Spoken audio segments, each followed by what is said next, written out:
तो फ्रेंड, अगर आप इंश्योरेंस सेक्टर में काम करना चाह रहे हैं या आप आने वाले हैं, तो क्यों आपको आना चाहिए इंश्योरेंस सेक्टर में, इसकी जानकारी आपको मैं इस वीडियो के माध्यम से दूंगा ताकि आपको बाद में पछताना ना पड़े कि मैं क्यों आया। ठीक है फ्रेंड, मैंने इसमें प्रमुख 4 क्वेश्चन लिख के रखा हूँ जिसका जवाब मैं आपको दूंगा इस वीडियो के माध्यम से, ताकि आपको पता चल जाए, क्योंकि मैं खुद इंश्योरेंस सेक्टर में काम कर रहा हूँ, खुद मैं एजेंट हूँ SBI लाइफ में। तो देखिए, मैंने 4 क्वेश्चन जो लिखा है, क्यों इंश्योरेंस सेक्टर में काम करना चाहिए। ठीक है, सबसे पहला सवाल।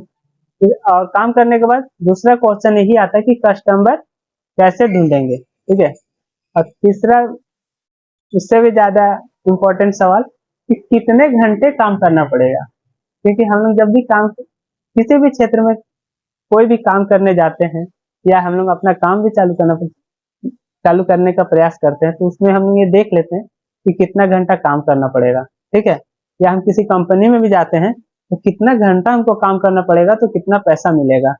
तो चौथा सवाल यही है फ्रेंड कि हमें कितना इंसेंटिव मिलेगा, क्या हम लोग का सैलरी पे रहेंगे या फिर हम लोग को इंसेंटिव मिलेगा, तो कितना इंसेंटिव कमा सकते हैं हम लोग। ठीक है फ्रेंड, ये 4 क्वेश्चन जो है बहुत इंपॉर्टेंट है, तो इस क्वेश्चन का मैं जवाब देने वाला हूँ।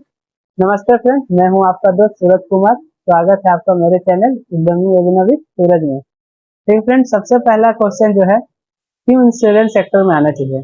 देखिए, इंश्योरेंस सेक्टर में आप तभी आए जब आपका सर्कल हो, जब आपके फ्रेंड हो और आपके गांव में जैसे बहुत सारे लोग से आपका घुल मिल हो और आप सबसे बात करते हैं, तभी आए। ताकि जब भी आप इंश्योरेंस सेक्टर में आएंगे, आपका पहले से जो घुला मिला हुआ है उससे आपको कस्टमर मिलने में आसानी होगी। क्योंकि दूसरा सवाल यही है कि कस्टमर कैसे खोजे। हम लोग तो दुकान खोल के नहीं बैठिएगा, जैसे इंश्योरेंस सेक्टर है, अगर हम एजेंट बनते हैं हम तो दुकान खोल के नहीं ना बैठेंगे, हमको घर घर घूमना पड़ेगा, लोगों से मिलना पड़ेगा। अब लोगों से तब ना मिलेंगे जब हम लोग का जान पहचान होगा। अचानक तो किसी का गेट खोल के घुस नहीं जाएंगे कि हाँ भैया हम एजेंट हैं, हमको इंश्योरेंस करने के लिए आए हैं, ताकि आपका परिवार जब आप ना रहे तो आपका परिवार खुश रहे, आपका याद ना आए। ये तो डायरेक्ट किसी का भी गेट खोल के नहीं ना घुस सकते, नहीं तो देखिए के भेजेगा बाहर। तो सबसे दूसरा यही है कि आपको मिल के रहना होगा, मतलब सारे फ्रेंड से बात करते रहना होगा, सारे गांव वाले से मिलते रहना होगा, अपने रिश्तेदारों से जहाँ तक हो हमेशा कांटेक्ट में रहना होगा, ताकि जब आप एजेंट बने तो आप उनके ही जाए तो उनको ये ना लगे कि जब काम आए तो वो आए। नहीं तो अभी देखिए, पहला मिथ यही है सारे एरिया में कि साला काम वाले होता है है ही यहाँ।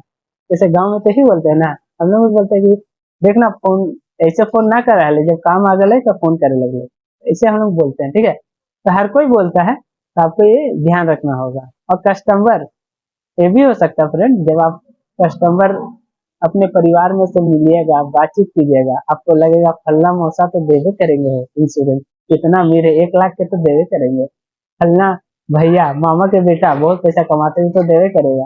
लेकिन ये कोई जरूरी नहीं है कि आपके मन में आया और आप उनसे बोलेंगे और वो आपको दे देंगे।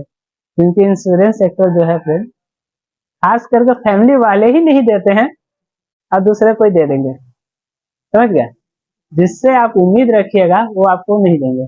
मतलब ऐसा नहीं है कि मैं बोल दिया तो आप प्रयास मत कीजिएगा, प्रयास कीजिएगा, हो सकता है दे दे, लेकिन अधिकतर चांस है कि ना देंगे। तो समझ गया फ्रेंड, तो ऐसा होता है क्योंकि हम लोग जब एक साथ होते हैं तो लोग बताते हैं यार हम अपना बहनोई से मांगे थे, साला दिया नहीं, देखो कितना मदद किए हैं, पैसा वाला ऐसे ऐसे नहीं। कोई मेरा भाई से मांगा था कि भैया इंश्योरेंस दिया हमरा, और वो साला इंश्योरेंस ना को नहीं दिया, किसी और से करवा लिया, किसी और कंपनी में, और ला के इसको कागज दिखा रहा कि हाँ भैया, कि तो कागज लेके आ रहे हैं, पूछता है कि हाँ भैया देखिए ना हम इंश्योरेंस करवाए क्या ये सही है। तो ऐसे भी होते हैं, तो उस समय आपको बहुत बुरा फील होगा कि जब हम बोले तो इंश्योरेंस नहीं कराया, पॉलिसी नहीं करवाया, तब दूसरा से करवा करके आ रहा है और हमको दिखा रहा है। तो ये भी होता है फ्रेंड। ठीक है, और तीसरा सवाल है कि कितने घंटे काम करना पड़ता है। तो जब आप ट्रेनिंग में जाइएगा किसी भी इंश्योरेंस सेक्टर में, तो आपको बताएंगे कि देखिए आपको दिन भर नहीं करना है, मात्र 2 घंटा आपको फील्ड में घूमना है सब जगह, समझ रहे। मात्र 2 घंटा ही आपको फील्ड में घूमना है, और 2 घंटा में आप कम से कम 5 लोग से तो मिलिएगा, है कि नहीं। तो 5 लोग से भी मिलिएगा। ये ट्रेनिंग का हम बता रहे हैं आपको, ये जो हम लोग कभी ट्रेनिंग में जाते हैं तो ट्रेनिंग में बताया जाता है ताकि आप मोटिवेट रहें। तो आप अगर 2 घंटा डेली का देते हैं, 5 लोग मिलते हैं, 5 लोगों से पर डे, तो 30 दिन में कितने लोग हुए? तो 150 लोग। तो 150 लोग में कितने लोग कन्वर्ट होंगे पॉलिसी के लिए? ऐसा तो नहीं सबके सब हो जाएंगे। तो ये अंदाजा लगाया जाता है, मान लेते हैं 150 में मात्र 10 लोग ही आपको पॉलिसी देंगे। ठीक है, मान के चलते 150 में मात्र 10 लोग ही आपको अगर पॉलिसी देते हैं 2 घंटा पर डे काम करने के बाद, तो 10 लोग में से हो सकता है कोई 10,000 का पॉलिसी करवाए, कोई 1 लाख का भी कराए, कोई 5,000 का भी कराए, कोई 50,000 का भी कराए। हो सकता है किसी में आपका इंसेंटिव जो है, जो एक परसेंटेज होता है कि इतना का पॉलिसी जब आप बेचिएगा तो इतना परसेंट आपको मिलता है। हो सकता है किसी में आपका 20% हो, किसी में 30% हो, किसी में कुछ हो। ठीक है, तो हम मोटा मोटी मान के चलते 10 पॉलिसी अगर होगा पर डे, अगर आप 2 घंटा देंगे पर डे 5 लोगों को मिलेंगे, तो 10 पॉलिसी में अगर हम 5 लाख रुपया भी मानते हैं कि 5 लाख होगा, तो आपको 5 लाख में 20% का इंसेंटिव लेके चलते हैं, कितना हो गया? 5 लाख नहीं, हम 4 लाख की मानते चलिए। 4 लाख पे 20% के मतलब 20% के इंसेंटिव पे चलते हैं तो कितना हो गया?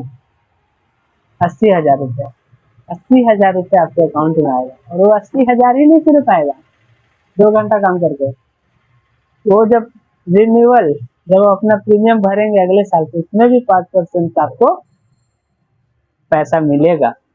समझ गए? तो इंश्योरेंस सेक्टर में अगर आप आ रहे तो बहुत ही अच्छा सेक्टर है, लेकिन ये भी है कि जब आप कस्टमर को जो चीज बताइएगा, जैसे क्या होता है कि कभी कभी हम कस्टमर को पकड़े हुए, हाँ भैया हमारा पॉलिसी दीजिएगा, तो बोला हाँ देंगे अगले महीना। ऐसे करते करते करते 5-6 महीने हो गए, बोला अच्छा आओ आज ले ले। तो जब आप जो प्रीमियम बताइएगा कस्टमर को इतना इतना लगता है, इतना इतना लगेगा और इतना इतना आपको मिलेगा, लेकिन जब आप वो जो अमाउंट है वो फॉर्म ही सब भरने लगेगा, तो हो सकता है जो आप प्रीमियम उनको बताएं वो तो नहीं ले, लेकिन रिटर्न में कस्टमर को कम मिलेगा जितना आप बताएं, क्योंकि एज पे जो पैसा होता है वो डिफॉल्ट मतलब कम हो जाता है, जितना ज्यादा रिटर्न में कम मिलेगा आपको।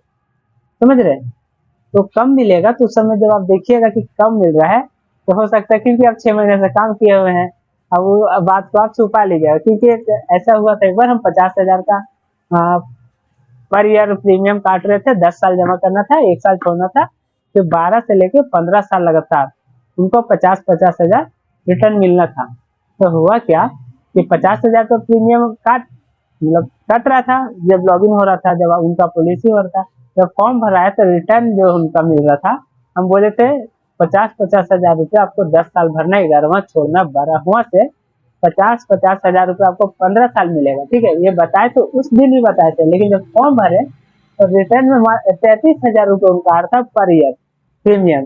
तो उस समय आप सोच पड़ जाइएगा कि भाई करे तो करे क्या यार, 33,000 रुपये पर ईयर मिलेगा इसको, तो कितना नुकसान? 17,000 रुपया पर ईयर इनका नुकसान जा रहा है। प्रीमियम भी जो है वो कम आ रहा है, लेकिन अब क्या करे, एजेंट मजबूरी में है कि चला बता देंगे तो पॉलिसी नहीं होगा, पॉलिसी नहीं होगा तो मेरा खर्चा नहीं होगा, खर्चा नहीं चलेगा तो परिवार नहीं चलेगा। तो कुछ कभी कभी ऐसे भी आ जाता है, बाद में एजेंट को डंटा भी किया जाता है, तो जंगली डंटा से भी होता है कभी कभी। क्या कीजिएगा, झूठ बोले, क्योंकि जो भी पॉलिसी होता है उसका एक एज होता है, और एज पे ही डिपेंड करता है उसको प्रीमियम रिटर्न कितना मिलेगा, और वो फ्लैक्चुएट करेगा तो अमाउंट भी फ्लैक्चुएट करेगा, तो इस कारण से अमाउंट कभी कम हो जाता है, कभी ज्यादा, मतलब ये होता है जो आप बताएं। तो यही इंश्योरेंस सेक्टर का है, जो कि मैं आपको पूरा डिटेल बता चुका हूँ। अगर आपको वीडियो अच्छा लगे, आपको पसंद आए, तो फ्रेंड वीडियो को लाइक कीजिएगा, चैनल को सब्सक्राइब कीजिएगा, और बेल आइकन जरूर दबाइएगा, ताकि आप मेरा वीडियो कोई भी डाले तो आपके पास जल्द से जल्द पहुंचे। अगर वीडियो में कोई खराबी आपको लगे तो कमेंट के माध्यम से आप जरूर हमें बताएं कि हाँ भैया ऐसा ऐसा बात है, आप गलत करो, तो इससे हमको और अच्छा लगेगा फ्रेंड। ठीक है फ्रेंड, मिलते हैं अगले वीडियो में, तब तक के लिए जय हिंद।